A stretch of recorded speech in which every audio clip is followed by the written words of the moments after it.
Story 1. His family mocking Maine for asking questions, so I confronted him, took off my ring and called off the wedding.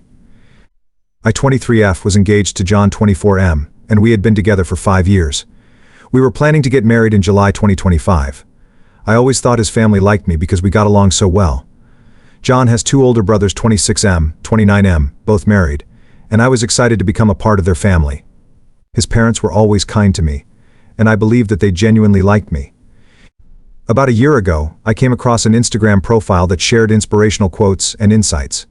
One particular quote really resonated with me: "Only stupid people pretend to know everything. Don't pretend, just ask." It struck a chord because I realized that I had been pretending to know everything to avoid looking stupid. But in doing so, I was missing out on learning and growing. I decided to change that. I started asking questions, even if they seemed silly. I began writing down questions to research later and to ask knowledgeable people. Some of my latest questions include: how does time work in a black hole? Why do some snails have shells and others don't? What food is okay for ducks? How does the old gas light bulb work? Does everyone see colors the same way, and how can we know? I know I can be annoying with my questions, but I only ask them to people who are close to me and who are willing to share their knowledge. I don't interrupt conversations and usually limit myself to 1 or 2 questions at a time. The problem started last weekend when John's parents hosted a small family barbecue. I arrived late because of work and overheard John's mom mocking me in a high-pitched voice, mimicking my questions and laughing. The rest of the family, including John, laughed along. I felt hurt and betrayed. The people I thought of as my second family were making fun of me behind my back, and John didn't defend me. I quietly left the house, pretending to be sick. I couldn't ignore John forever, so I decided to confront him. I started by asking him questions like, how does the sun work, and where should I put the fork, to see his reaction. He looked confused at first, then realized what I was referring to, and started laughing nervously. When I told him I heard everything, he got mad and said it was rude to eavesdrop.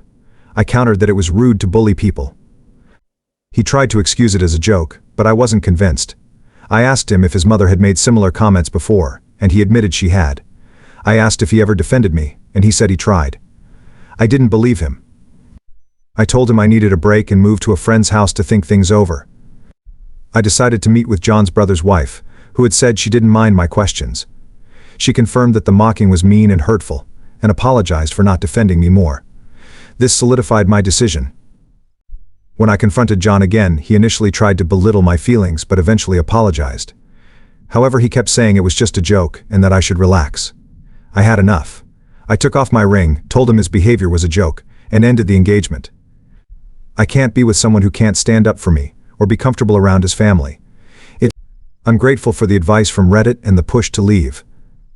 I know I deserve better and hope his family treats his next girlfriend better. Story 2. Caught my wife cheating on me with a nightclub owner, so I took revenge by exposing them online.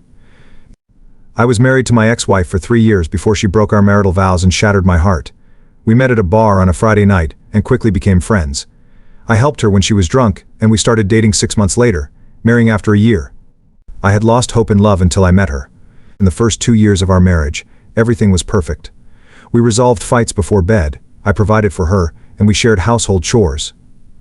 However, in the 3rd year she started acting differently, asking strange questions about open marriages and what I would do if she cheated. I dismissed it as stress from work. She made a new friend at work who loved to hang out, and soon my ex-wife joined her.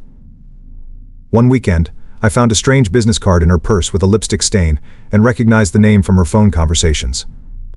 My friends and I checked out the address, which turned out to be a nightclub.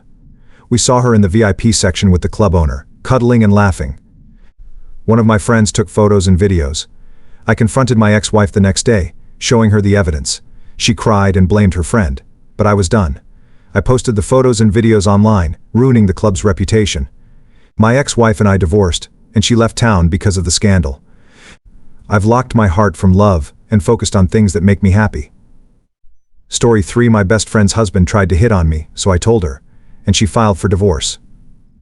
My best friend Emily 28F and I 27F have been inseparable since high school. We shared everything and stood by each other through thick and thin. She married Tom 30M 3 years ago, and I was her maid of honor. Tom and I got along well, and I was happy for them. A few months ago, Tom started acting strange around me.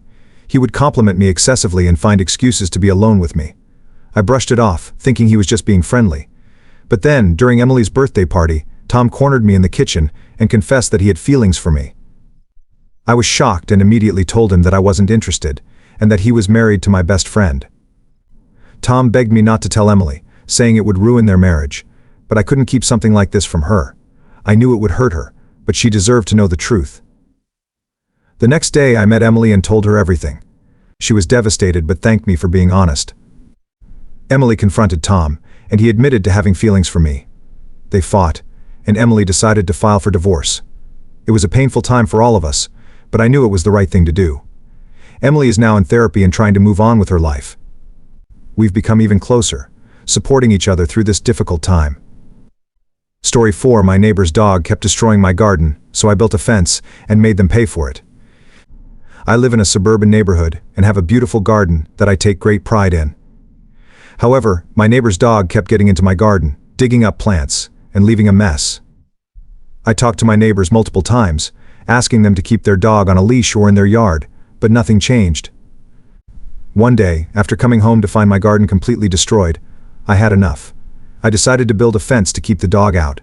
It was an expensive and time-consuming project, but I couldn't let the dog ruin my hard work any longer.